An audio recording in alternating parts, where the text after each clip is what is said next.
नाशिक लोकसभा मतदारसंघातील वंचित बहुजन आघाडीचे उमेदवार करण गायकर तसेच मालतीताई हवी या निवडणूक निर्णय अधिकारी यांच्याकडे उमेदवारी अर्ज दाखल करणार आहेत।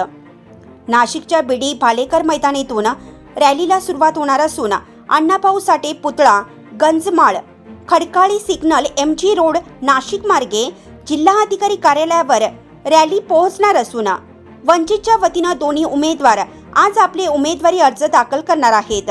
यावेळी नाशिकच्या बीडी खाली त्यांनी आपली प्रतिक्रिया दिली आहे, पाहूयात।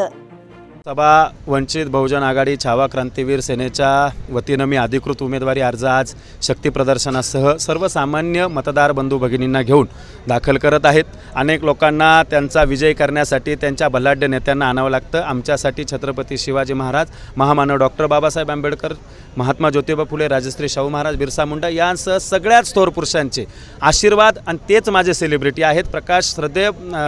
प्रकाश आंबेडकर साहेब हे माझ्यासाठी आयडॉल आहेत आणि त्यांचे विचार घेऊन या नाशिक लोकसभेमध्ये आम्ही वंचितचा झेंडा 100% फडकवू। विजयाची गुढी आणि विजयी वंचितचा पहिला खासदार म्हणून या नाशिकमधून आम्ही सर्व ही सगळी मतदार बंधू भगिनी विजयी करण्यासाठी काम करताय आणि त्या माध्यमातून या नाशिकमध्ये शहरामध्ये शेतकरी असेल, कामगार असेल, सहकार असेल, आरोग्य असेल या धोरणांवर सकारात्मक काम करून त्याला प्रगतीच्या दिशेने नेण्याचं धोरण हे माझं आहे। त्याच्यामुळे विजय निश्चित आहे। फक्त 20 तारखेची अवकाश बाकी आहे।